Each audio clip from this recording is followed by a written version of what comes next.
कक्षा 8वीं संस्कृत पाठ 1। इसका अभ्यास कार्य है बच्चों, देखो ध्यान से। एक पदेन उत्तरत। नृपस्य नाम किम आसीत। इस प्रश्न में पूछा है राजा का नाम क्या था।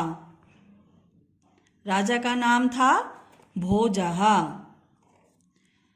सेकंड क्वेश्चन, कस्य पत्नी राजभवनम अगच्छत। किसकी पत्नी राजभवन में गई। किसकी पत्नी गई थी राजभवन में? किसान की। कृषकस्य। थर्ड क्वेश्चन, राजभवनस्य द्वारे कः स्थितः आसीत्। राजभवन के द्वार पर कौन स्थित था। तो राजभवन के द्वार पर कौन स्थित था? द्वारपालः, यानी के द्वारपाल। राजा कया चकितः अभवत। राजा क्यों चकित हुआ। राजा क्या देखकर चकित हो गया था? निधान कलश, यानी के खजाने से भरा हुआ कलश देखकर। तो इसका उत्तर है रत्नानाम प्रभाया। राजा भोजः भूतले कः इव आसीत्। राजा भोज इस धरती पर किसके समान था। किसके समान था? चंद्रः, यानी के चंद्रमा के समान। अब है पूर्ण वाक्येन उत्तरत। प्रश्न 1, भोजः कीदृशः नृपः आसीत्। राजा भोज कैसा था। तो राजा भोज कैसा था?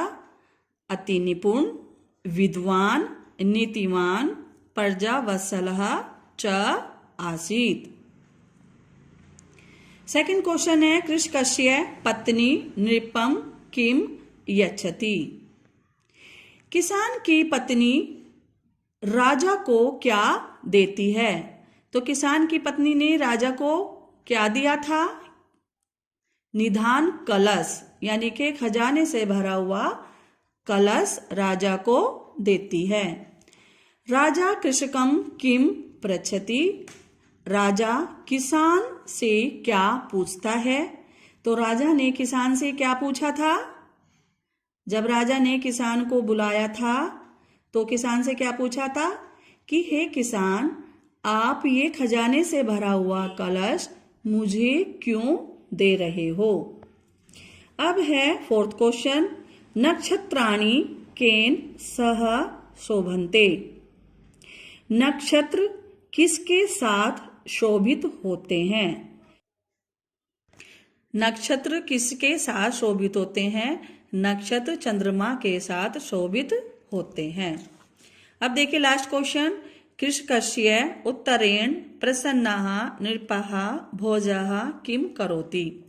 किसान के उत्तर से प्रसन्न होकर राजा भोज किसान को क्या देता है। किसान के उत्तर से प्रसन्न होकर राजा भोज किसान को वह खजाने से भरा कलश देता है। अब है प्रश्न निर्माण। प्रश्न निर्माण में अब देखो इस वाक्य में क्या पूछा है। कृषकस्य पत्नी राजभवनम गच्छति। किसान की पत्नी राजभवन जाती है। अब कृषकस्य के नीचे अंडरलाइन है, तो आपको बताना है किसकी पत्नी राजभवन जाती है।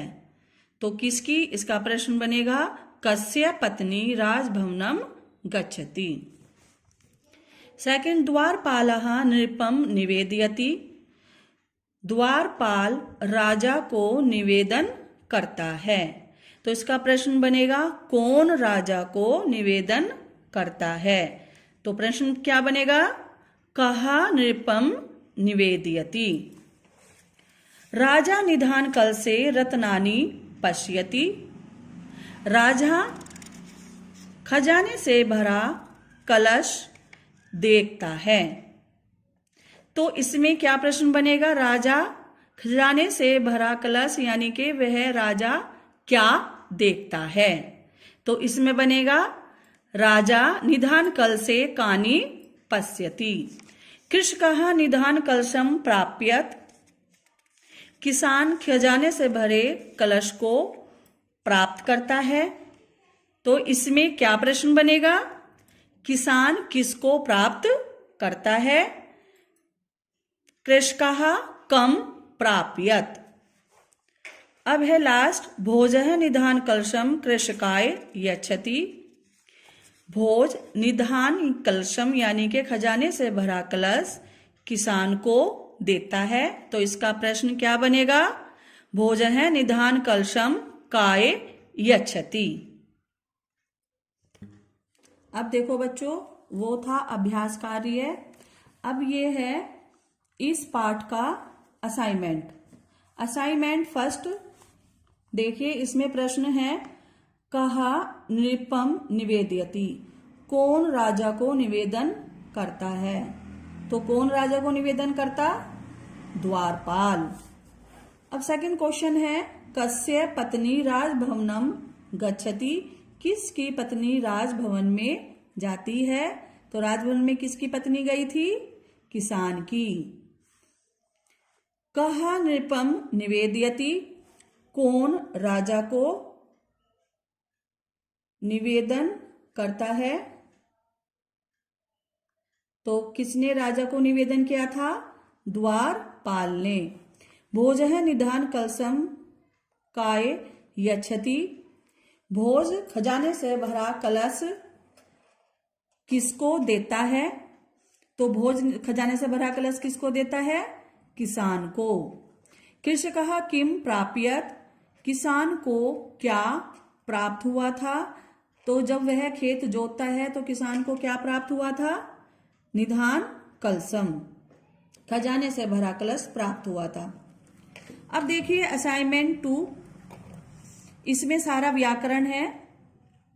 अब देखिए प्रश्न नंबर 1, नृपस्य इति पदे किम विभक्ति। नृपस्य में कौन सी विभक्ति है? तो इसमें कौन सी विभक्ति है ये आपको अपने आप बतानी है। इसमें अस्य प्रत्यय लगा है। रत्नानि इति पदे किम वचनम। रत्नानि में कौन सा वचन है? यह आप ध्यान रखना, आनि प्रत्यय कौन से वचन में आता है। चंद्रः इति पदस्य समानार्थक पदम लिखत। चंद्रः इस शब्द का आपको समानार्थक शब्द बताना है। वदामि इति पदस्य लकारः लिखत। वदामि, वदामि शब्द इसमें कौन सा लकार है? अब देखिए लास्ट क्वेश्चन, प्रसन्नः इति पदस्य विपरीतार्थक पदम लिखत। प्रसन्नः इस शब्द का विपरीत अर्थ क्या है? ये भी आपको अपना आप ही लिखना है।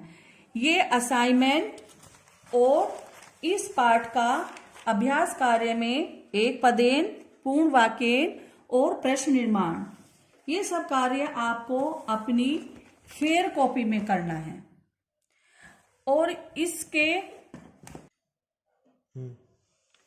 लेसन प्लान में पाठ परिचय, प्रश्न उत्तर, एक पदेन और पूर्ण वाक्यन, और इसके अलावा जो भी होमवर्क है वो आपको मैं होमवर्क में दे रही हूँ और आपको यह सारा कार्य अपनी फेयर कॉपी में करना है।